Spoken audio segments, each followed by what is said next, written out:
Well, hello, everybody. Welcome to a new episode of our webinar series, Tawheed, Spiritual Unity of the Three Principles. And today we've got a really special guest, actually. I've been looking forward to this conversation. And the guest is Marina Galan. And Marina is a coach and consultant working with the individuals, groups, and organizations all over the world.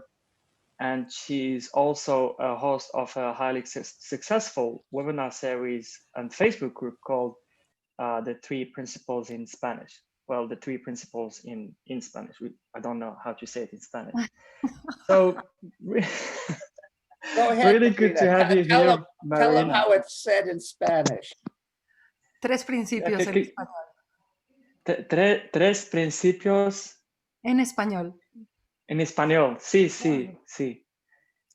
Me gusta. So yeah, Harry, do you want to say something before we give it over to Marina? Yeah.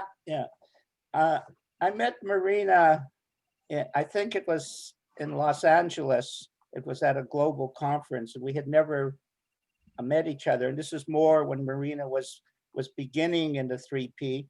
And we connected like brother and sister right away, just like that. We had such a similar feeling of optimism and a feeling without anything else there, no thinking, just a feeling. And we just rode that feeling. And we've always been able to share that feeling together because we're like brother and sister. And that feeling took us to where I helped a little bit in Colombia and South America, just a little bit, and with some people and so on. And it led to my book, my last book, being published also in Spanish through a doctor from Colombia who wanted to do that. By the way, Marina, he has agreed to do the new book that I'm coming out with as well. So again, that's a product of our relationship. But the most important thing that I felt from Marina is she's an original. I am so tired of rubber stamps. She is an original. She's speaking from her heart. And she's not just talking. There's a big mistake out there in the 3P world. She's not just talking about a thought creates a feeling. She's talking about thought, spiritual thought creates spiritual feeling, and that's what you follow. So try and pick up the difference between the psychological model of the paradigm thought creates feelings and the essence of Sid's message, spirit. That's Sid's message. It's a spiritual reality. If you click into the spirit within yourself, the feeling inside yourself, you have a guide for life. And you release all that potential. And guess what you'll find? Yourself, just yourself. So Marina, you go wherever you like with this topic, and then we'll do an interactive group discussion. Please ask her questions, etc., etc. Yes, feel free to interrupt. Because when the feeling is there are no interruptions. It's true. There's just a beautiful dance and a beautiful dialogue. So I'd like to start by sharing the day I realized that what we were looking for was a feeling. Someone was asking me, how did you begin the search? And my mind immediately started going all the way back in time, like, well, I was reading philosophy when I was 20 something, so it must have been before that. I was reading The Existentialist when I was 16, so it must have been before that. And I saw how I was not understanding the question. Because in that second, I realized that what I was answering was that I was looking for information. And so I got really, really quiet. And I asked the question again in my mind, when did the search begin? And the image that came up was me sitting in the roof of my house when I was a little girl, looking out at a stretch of sky that I could see, and I could see the clouds fly by. And then I remembered that I used to go up to the roof whenever there was trouble at home, because up there I could feel okay. And what became evident in that second was that I was I was still living enough in truth to know that what I was looking for was a feeling up in the roof of my house. There was no information, there was just a feeling. And the feeling that I got on the roof of my house was everything is all right. It didn't matter that the world was falling apart, or that the parents were fighting, or that the brothers were doing. Everything was all right.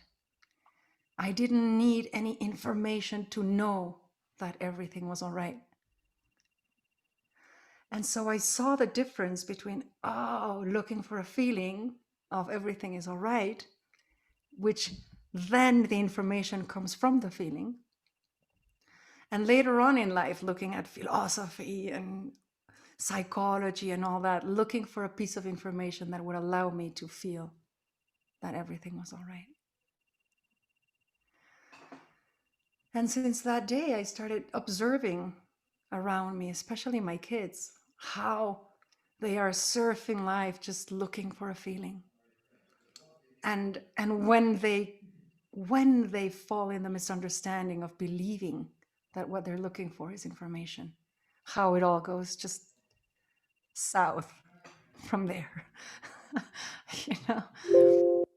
And like I usually tell the story of this particular day. One of my sons was caught up in a thought storm, and the content of the thought storm was, "You don't love me, mother." And right, and his mind was coming up with so much evidence that I didn't love him, so much. But I could see my mind bringing up a lot of evidence that I did love him, right? And I saw that it was not about opposing what his mind was bringing up to what my mind was bringing up. He was just in a thought storm.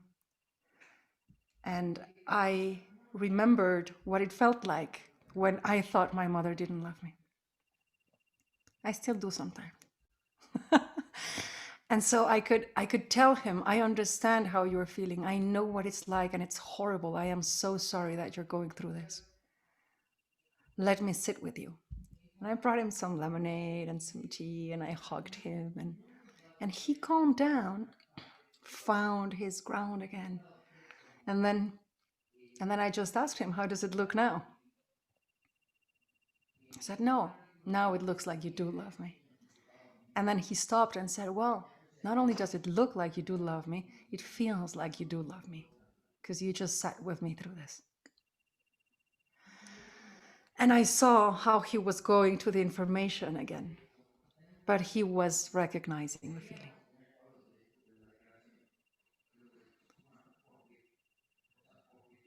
Now, consider that the intelligence behind life is, well, pure intelligence, right? Pure wisdom. It cannot err. It cannot create something that is not needed, or that is faulty, or that anything. And so, since the design is perfection, and we are just experiencing perfection,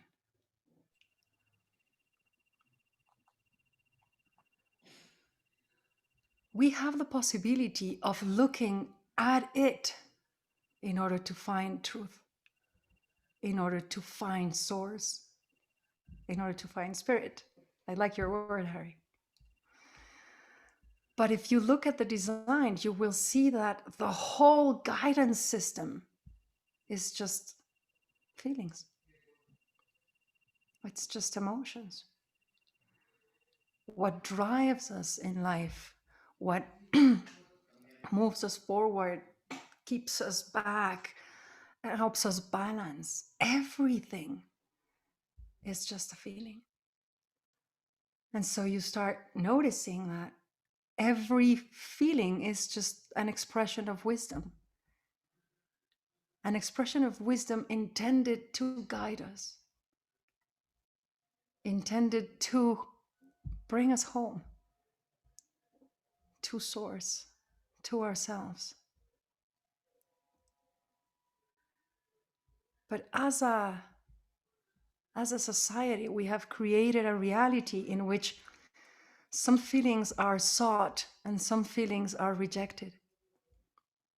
And we have placed ourselves in an impossible situation in which we refuse to listen to the guidance system because we think it means something about us. Feeling these emotions means that I am not a good person. Feeling these feelings means something about me. It's not complicated to see. I mean, you see it everywhere. Like a car will tell you that it's running out of gas, but you want the information, don't you? It's not the information that you would like to hear, but it's useful information always, right? So we learn to appreciate the information. We learn to appreciate the wisdom that comes from understanding feelings and relating to them in an honest, truthful way. And that reveals our freedom to feel anything and to guide ourselves, allow ourselves to be guided by that wise system, that system of wisdom to bring us back home, to bring us back to ourselves. I've been thinking about balance a lot lately, and how everything we do is an act of balance. Like sitting down is an act of balance, right? Feel it. If you close your eyes, you will feel how your body is balancing itself constantly. When we stand up, it's an act of balance. When we sit down, it's an act of balance. Every step we take is an act of balance. You know, even when we're lying on our beds and we turn, it's an act of balance. We cannot subtract ourselves from the experience of balance. It is always happening.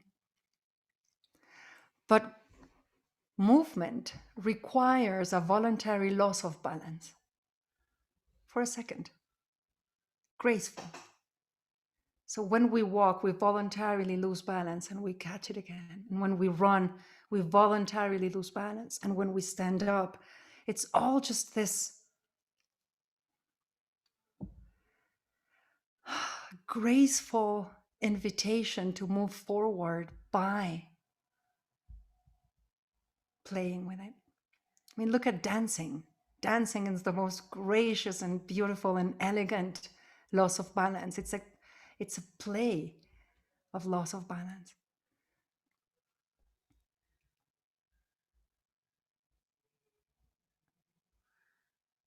Feelings are the exact same thing. They are a dance of balance in life. They are.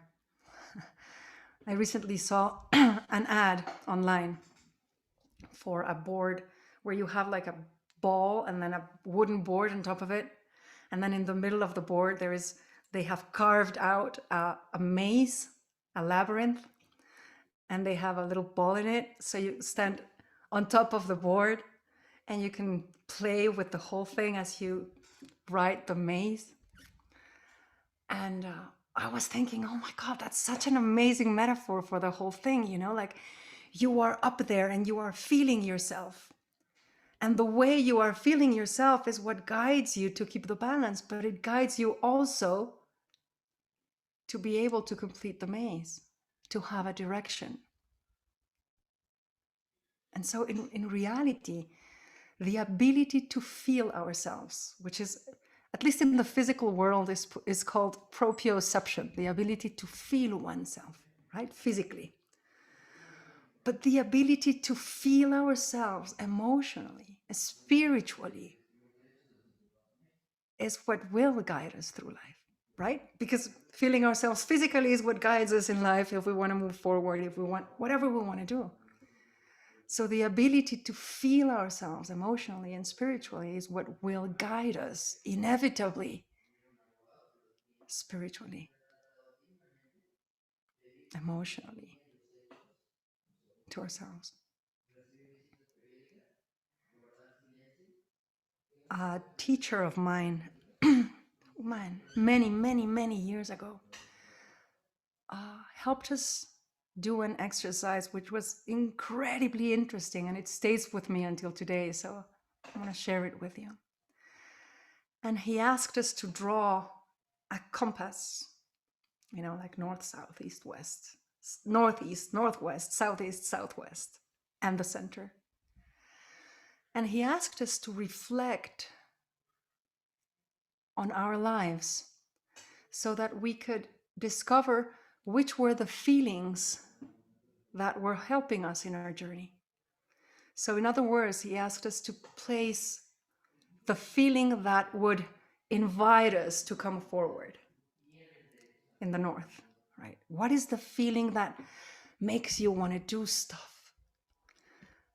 And then what is the feeling that when you doubt pushes you forward? It gives you security in the south. And then what are the feelings that you use to know that you are balanced?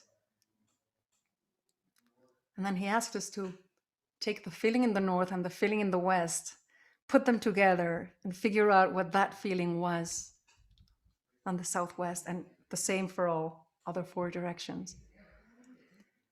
And the result of that exercise was incredible. Like, it helped me really understand how life was guiding me in that moment. If I were to draw my compass today, I'm sure the feelings would be different. Or I don't know, I haven't done it. Maybe I'm making it up. But like that day, I realized that for me, this is completely personal, guys. For me, the feeling that takes me out of myself into the world and makes me want to do stuff is joy. Whatever feels joyful, I'm drawn to, it's like, oh my God, yes. But at some other moments, I've thought it was curiosity. But I cannot understand curiosity without joy. Maybe that's just me. I don't know. But you see, so joy was the one bringing me forward. I don't know what yours could be. But from then on, I have understood that, oh man, if I feel joy there, I know that life is showing me the way. It cannot misguide me. It can't, because it designed my system.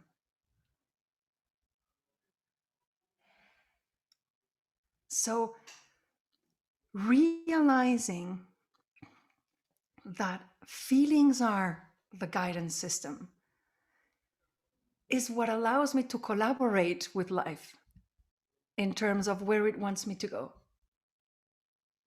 Because life designed my system and it designed the world around me. So everything is in perfect synchronicity.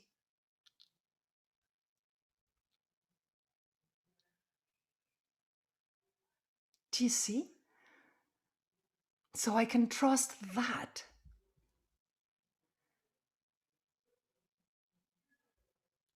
I cannot trust what I make up afterwards, the whole personal. Yes, there is immense joy, but I don't think it will be really necessary because do I really need it? Do I really need to do that? Or will it bring me money? Will it bring me power? Will it bring me popularity? Who cares? It brings me joy, right? I can trust that. Harry, you're muted. I see you speaking, but you're muted. Here. It's spiritual. There's spiritual reality and the personal reality. Exactly. You have to understand that's what she's talking about. She's not talking about how you're dealing with problems. She's talking about the spiritual reality. That feeling is the only balance in life. I love that word, actually. I've never really used it too much, but it's true. Sid said, we're all schizophrenic. We all go up and down. Every day we go up and down. But with balance, with your image of balance, we naturally arrive back at the perfect design of spirit. Us, me, perfectly designed as spirit, expressing joy, your word. I would use fun, my word. You know, it's just a different word, but the same thing. So inside out, inside out, inside guide, out we of the beauty of our thinking. The beauty, Harry. That's it, the positive of our thinking. Beauty. Stop thinking about the negative of your thinking. Stop talking about that. That's not the three principles. That's an aspect of the three principles. That's true.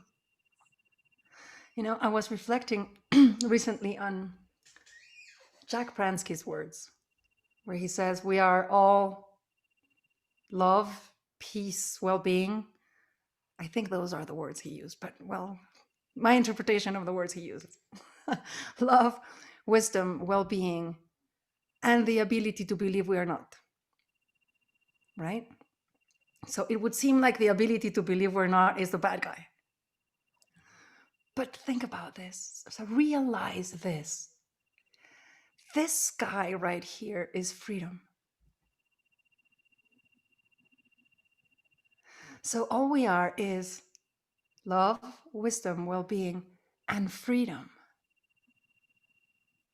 Because we are free to create whatever experience we want, including negating those three, which will never be true, but it has to be there because we are free.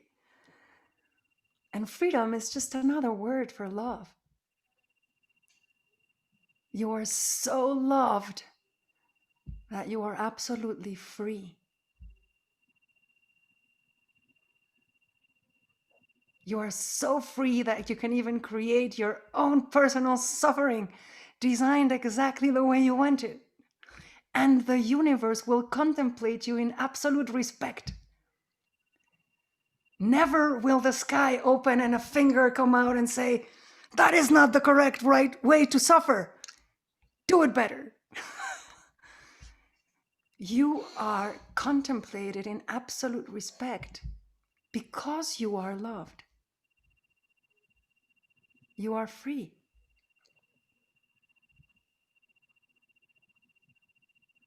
And so, yes, love, wisdom, well-being, and freedom. Freedom to believe that we are not and experience that. It's just how we use our freedom on any given moment that will bring this experience or that experience.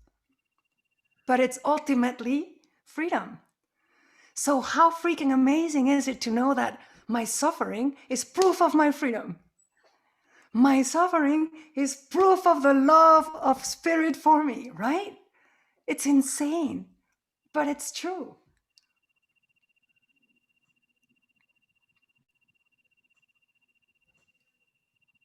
Right? So you see, planes have this really cool gadget that tells them not only in which direction they're headed, but it tells them about the positioning of the plane, you know, in relationship to an imaginary horizon, if you want, right? That's it. That's the guidance system. It not only tells me where to go, but how I go there, how I get there. Because we get to feel everything and we are free to feel anything. Held in absolute knowledge of the fact that we are fundamentally okay, regardless of what we are feeling. So it's not, oh, the power of looking for that feeling. No, it's the power of looking for a feeling of balance. Oh, I'm needing more to the right. I'm needing more to the left. Hold on a second. Wind is coming. How do I deal with this wind? Oh, I adjust. How do I deal with this? Oh, I adjust. It reminds me, Marina, of a story I heard. A pilot comes out into this plane and says, I have good news and bad news.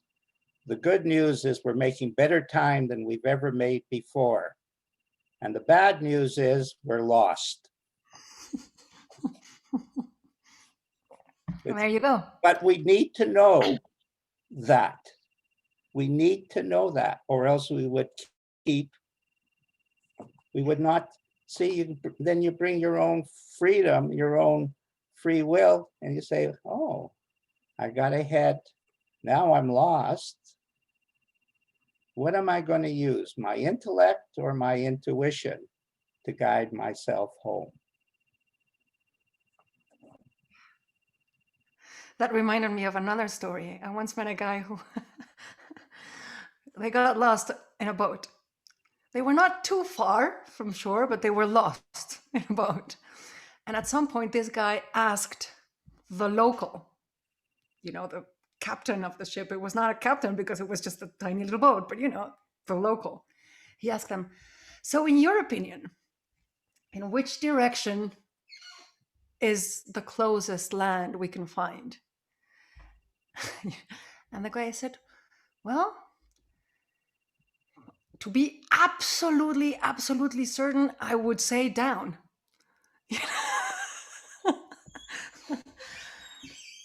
Well, yeah, it's true, right?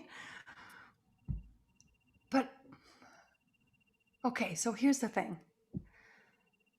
Anthony de Mello used to say, enlightenment is absolute collaboration with the inevitable. Now consider the words, absolute, right? What does that even mean? Collaboration. Oh, we're in this together. I will not act the drama as if I were alone in it, which we all do, by the way. So come on, guys. We are not alone in this. And with the inevitable, which is what?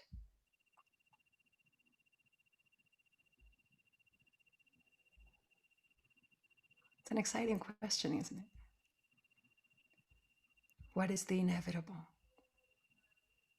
We have a question from Suzanne. Hi, Marina. Well, Hi. the inevitable is returning to the peace, joy, and love that we are when we leave physical form. That's the inevitable. The joy is that we can experience all of that now without having to die. Right. Okay. Sweet. Thank you, Suzanne. Anyone else? Come on, Alberto, you can answer that one.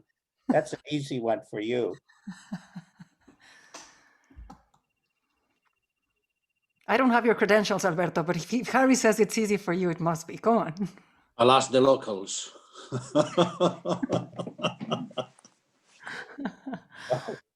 Smooth. Smooth. Yeah. Katrina. I'd say the inevitable is change. Okay. Sweet. And And, yeah, and transformation. transformation. And yet on another level, there is the stability that lies beneath. I love that. Omar, are you going to say something? Yeah, I was about to say the human experience. You can't escape that. You're all in it. Ups and downs. I would say, can I say? I would say that we don't know what the inevitable is. We have absolute collaboration with something that we don't know what it is. Well, you see how we can look at it in so many different ways. One of the one of the things that I saw in asking this question was, well, the inevitable is now.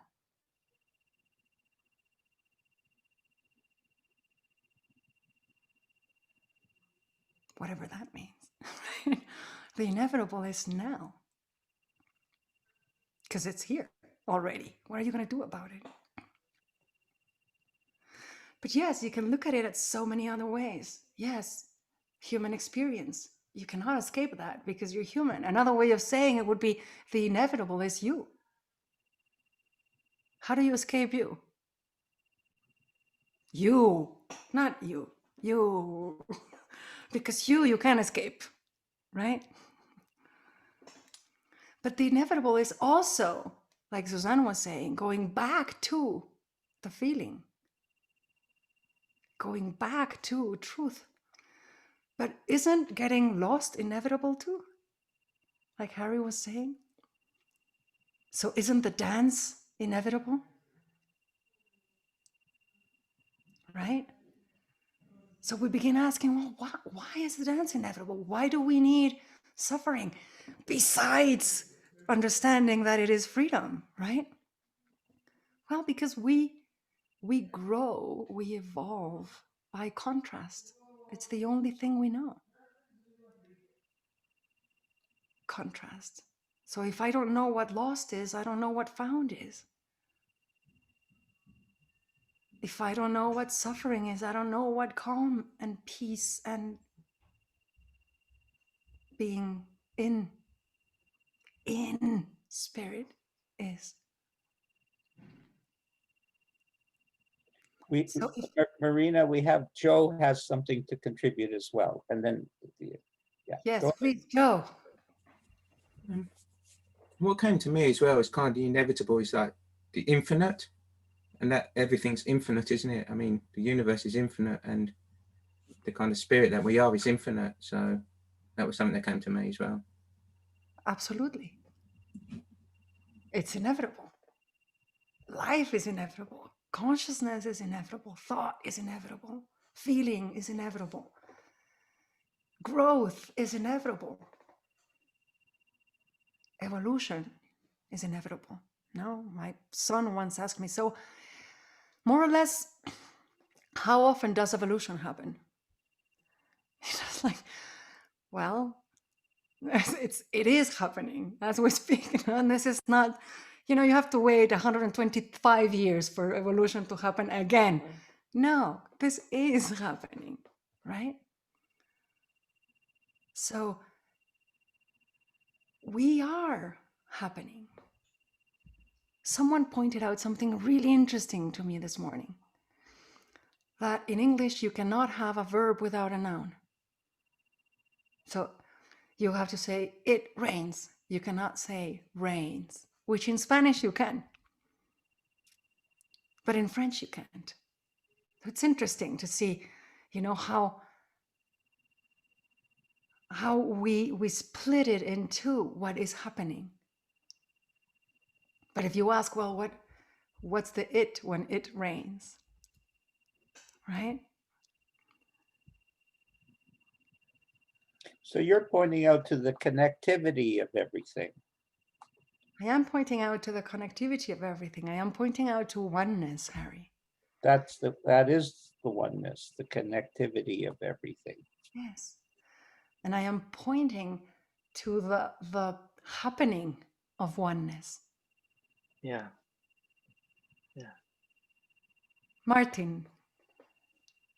Hello. Hi. I've been obsessed with your podcast lately. I've just been listening nonstop. And you know what you just shared was with the now, and there was some sort of quote that I'm gonna butcher it, but hopefully it'll bring you back enough so you could share it a little bit more eloquently. With the battle of like heaven and hell, I guess, where it was, you know, if you're in agreement with now, then you're in heaven, and if you're Yes. arguing, I don't know how to say that, but I felt like that's what I was starting to think about. The words of Jeff Foster. That's it. Yeah. Yeah, the words of Jeff Foster, who said, "Heaven is the present moment, and hell is wanting the present moment to be different." Yeah. So you see, when we are wanting the present moment to be different, we are not flowing. We are not flow. We are not adjusting. We are in disagreement. And from disagreement, we cannot adjust. And that's also where suffering starts, when we resist the present moment and what is happening now. Yes. Not accepting what it is. Yeah, and a lot of So, people. yeah. I just want to say this really quick, and then please continue. Because so many people confuse the present moment with just outside, with just circumstance. And no, the present moment is also what is happening inside. Please continue. I just want to mention something that you've said before, and it just reminded me of a quote that I've read. Actually, it's a conversation with Gangaji. I don't know if you've heard of her. She's a spiritual author, American spiritual author, and she said, "In focusing on what we want to feel or get or keep, we avoid recognition that we can simply open to whatever we are feeling. That actually reveals what's closer and deeper." Yes. That's exactly the conversation we're having today, exploring that. Yeah. Thank you. Thank you for sharing that. It's beautiful. I do it a little bit different, Marina. I don't like to get too caught up in concepts. And when I get disgruntled or have a blind spot, I always end up with a peaceful feeling. And when I have a peaceful feeling, it answers everything that I need to know, because then I know I have what I need, a peaceful feeling. Then I can walk out into any situation with that feeling. And it takes care of the balance and the adjustment, because I brought the final piece of the puzzle, me, into the adjustment. Absolutely. Adjustment is not just to adjust, it's to arrive with this alive feeling inside yourself of who you are. And this peaceful feeling just allows me to feel safe, unconfused, and positive. And it's enough. Oh, more than it's more than enough. It's everything. And it has, you feel it, it has unlimited potential to rise with the eagles, turning your dreams into reality. Just a phrase I have, I like to throw it in. I like your phrase, Harry. Go ahead, Joe.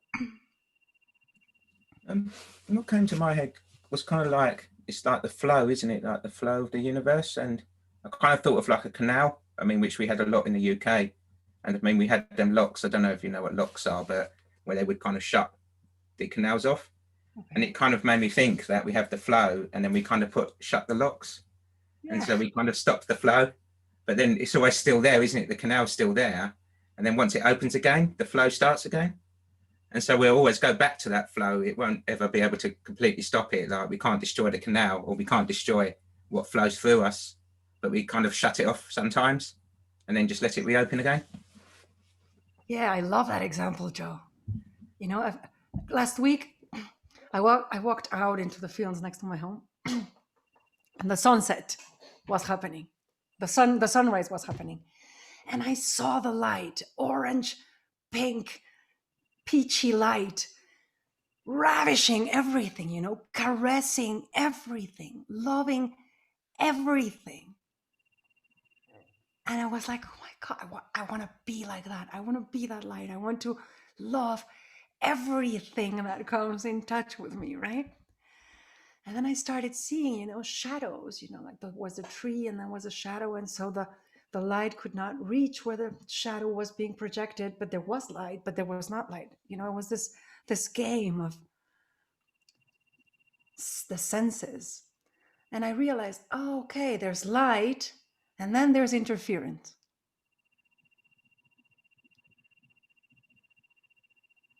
But there is light.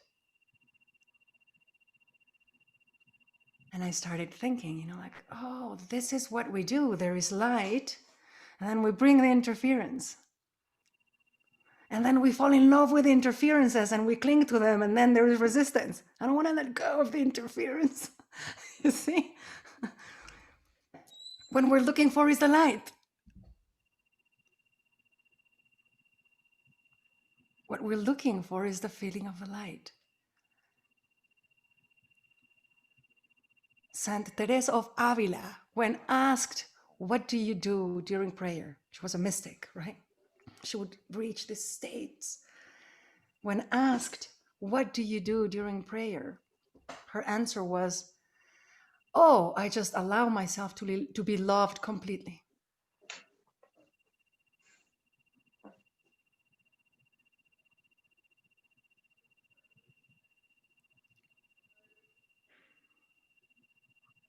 Why would we resist that?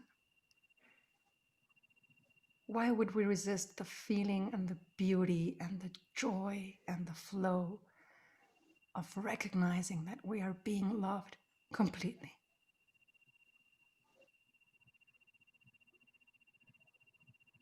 And once we experience that, you know, being loved completely, the only thing that makes sense is to pay the same respect, you know, to everything else. It's like, okay, this is it. This is the best possibility. Let's love everything completely.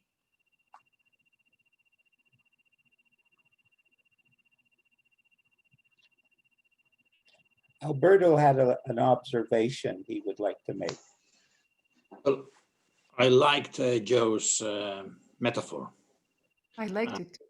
And as you see as how the blood functions in our bodies, the heart is opening and close, and you need closes. You need valves that close it. And if the valve doesn't work well, you have a big problem. So it's not only flow, it's resistance as well. And it's a holy resistance. If not, you need a cardiologist urgently. So the resistance is part of the magic as well. It's not a negative thing. So that's inevitable in the sense that it's inevitable. You cannot stop suffering. You call it resistance, but without that resistance, the system doesn't function well. I absolutely agree.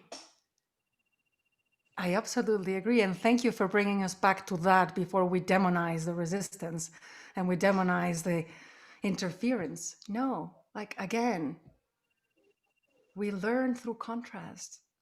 It's there for us. It's part of the perfect divine design. Everything is.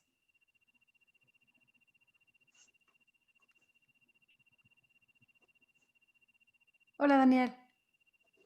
Hello, everybody.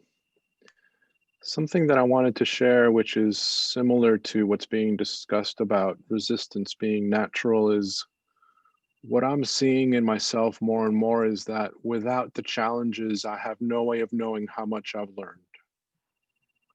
Without being tested in the face of the difficulties that I am confronting, I would have no way of knowing what I have yet to learn. And so that's how, for me, challenges are becoming more peaceful, in lack of a better way of saying it. And I would add one thing to that, Danielle. Challenges stimulate your mind. You need to get beyond just the normal, comfortable levels.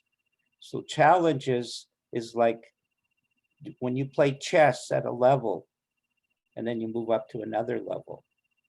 It stimulates, it's exciting, and you accomplish things that you didn't even imagine you could accomplish.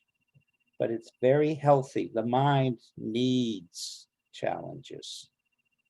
It's a spiritual need, a sustenance to show you how wise you are, how much you can go beyond what anybody else thought you could accomplish, but somewhere inside you, you knew you could.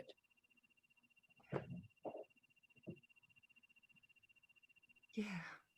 In other words, Harry, what you just mentioned, challenges is kind of just getting you having a better relationship with the unknown, because we're all scared from what we don't know. And so, challenging our thinking and challenging ourselves, just getting to know that it's okay to swim in that, space where we don't know what's gonna happen in there, because we are being taken care of all the time, no matter what. And I think this is one of those insights that's that can't be unseen. The moment we see that, oh my God, I'm always got it. I would always be fine. This infinite intelligence, Allah, Jesus, whatever you call it, got your back. So, That's yeah. how a client said it to me. Was we were talking about consciousness, and he says, you have to test consciousness. I thought that was a concept I had never heard of before. And I said, actually, that's right. How are you going to know it's true unless you test it? And when you test it and see that when you step into the unknown, it works perfectly. That's why Sid calls the three principles a working science. It absolutely works perfectly, as Marina is describing.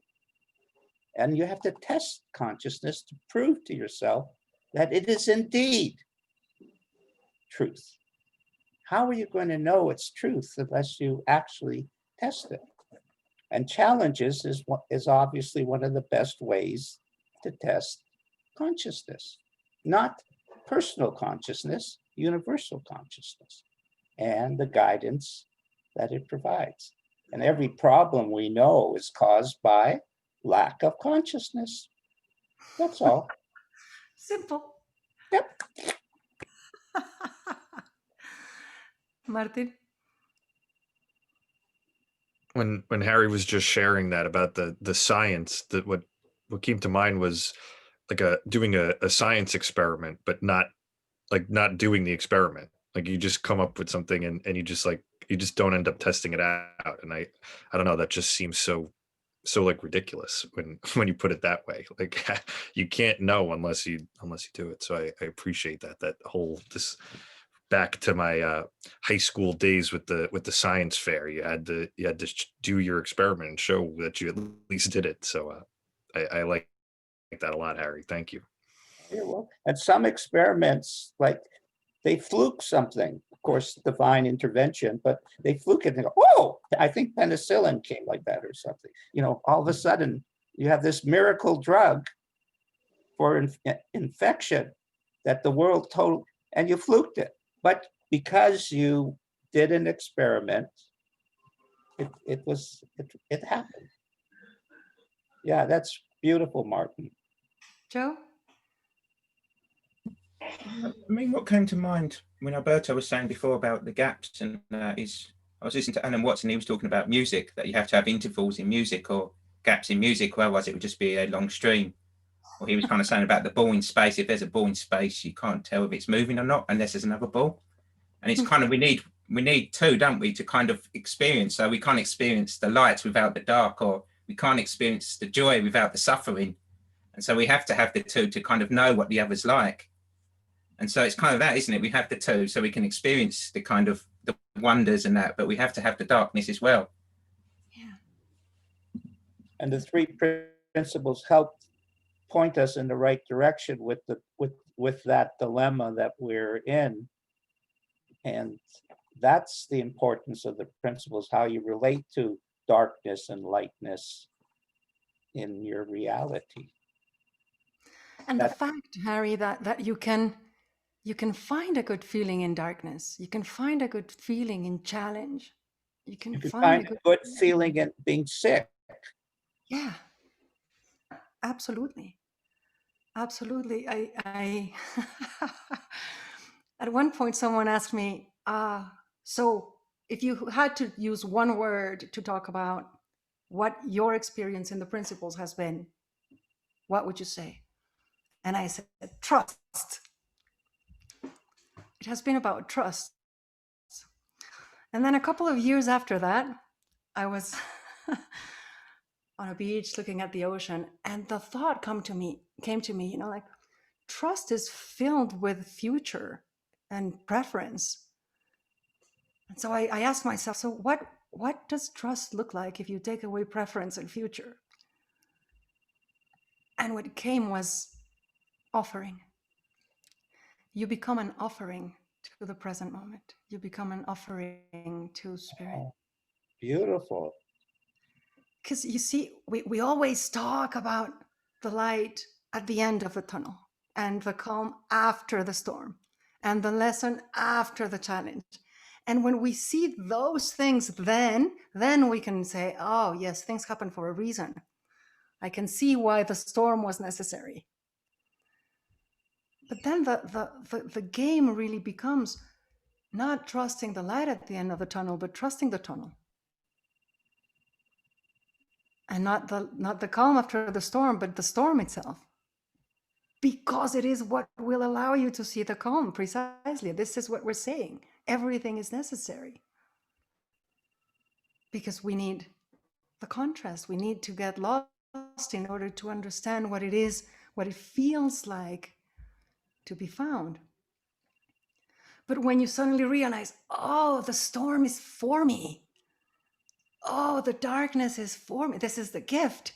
Oh, then we can withstand anything. You see, you find the good feeling within the challenge because you understand what is happening. And so you can offer yourself to that too.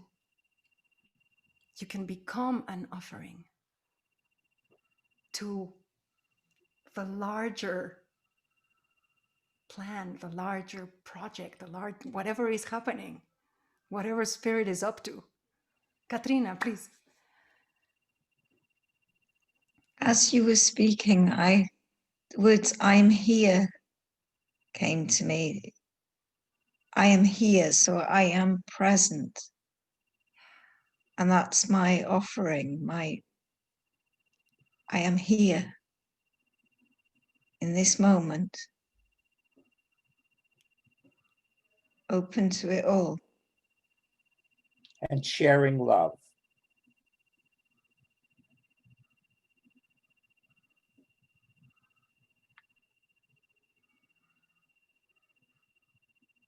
Alberto, you're raising your hand. Please unmute yourself. Yeah, it's the same thing because it links with the first example that you gave us with your son. He was in the middle of a storm, a thought storm, yes. And when you offered was heart listening, really, offering some calm.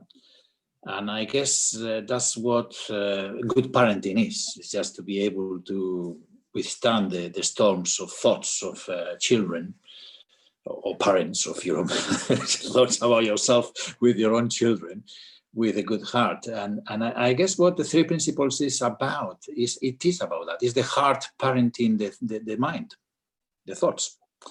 The mind goes off like a little child, and the heart waits and offers a little bit of silence and a little bit of time to rest and to wait.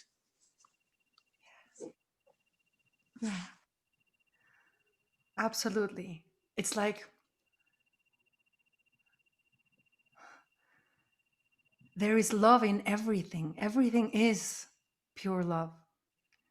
We just can't see it because of the state of consciousness we're in. But when you know that everything is love and that it's not about anything except your ability to see it or not, but then you see that your ability to see it or not is also part of love because you are exactly where you need to be and where you have to be. Then it does not become about changing anything out there or anything in here in regards of, oh, I should be in a better state of mind and I should be able to see love here. No, everything is happening exactly as it should be, right? And Alberto, you're talking about good parenting. I have no idea what good parenting is except loving them through anything. Like I used to believe that good parenting was teaching them the right lessons. I am going to teach you the right lessons that you are going to need in life.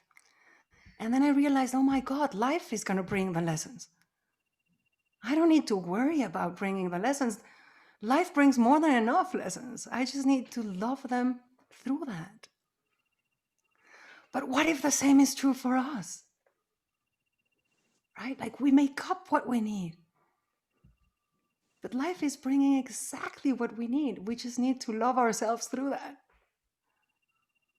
And allow ourselves to be loved by Spirit through that. Well, in my experience with my kids, they have parented me many, many, many times. Yeah, I agree with that. Yeah. Well, do we have a final question before we kind of wind this up type of thing? Or a final observation? How about you, Omar? You share something with Marina and then we'll call her a day. Sure. Yeah, something that I wanted to share, talking about this metaphor, this insight that Marina was sharing about when she was looking at the sunrise, and then it was lighting everything up. And then something came to mind, is that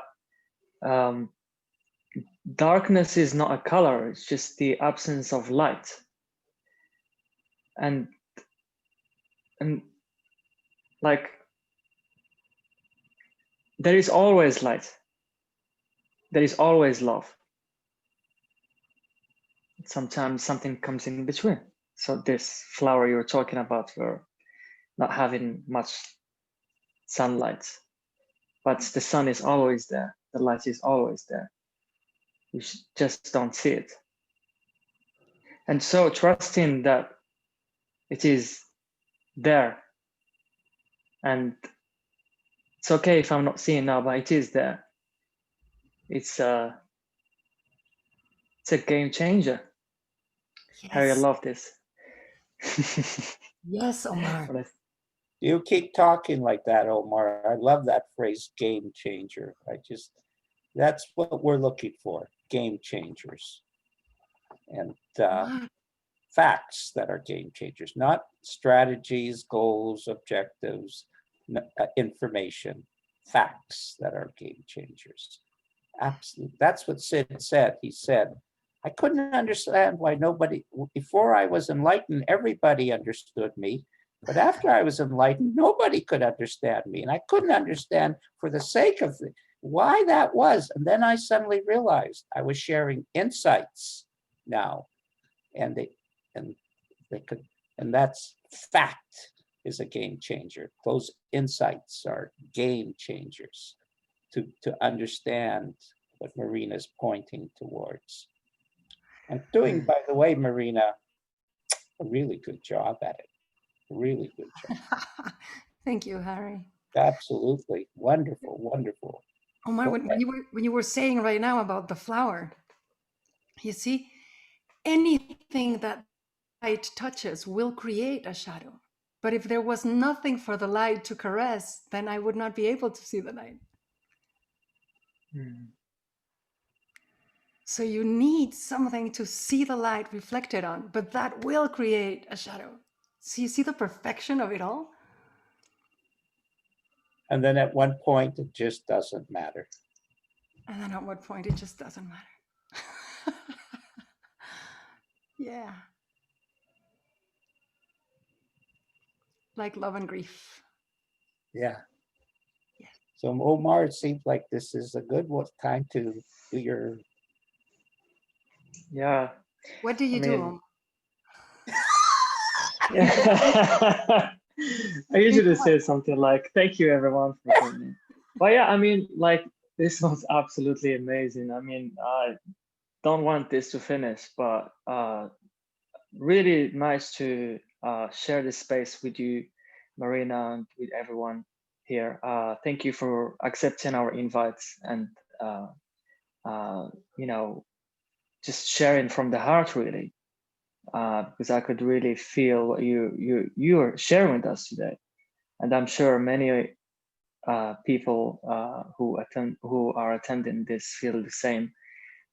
So thank you for sharing this space with us, and thank you, Harry, for your wisdom as always, and for our attendees for coming in. And we see you in 2 weeks. For next month is everybody. Oh, go. I'm sorry, Omar. And thanks to everybody, by the way. Go ahead. So next month is going to be about well, it's a prison team. We have 3 guests for the first time: Omar Wilson, Derek Mason, and Chris, forgot his last name. And they're going to share about their experiences. They were in prison, and now they work with Barb Patterson in Beyond Recovery. So yeah, that's what's going to be about. It's the 4th of February. So I hope to see you all there, and thank you so much for joining. Bye, everyone. Thank you. Very, very beautiful, Marina. Very, very beautiful. I love you, Harry.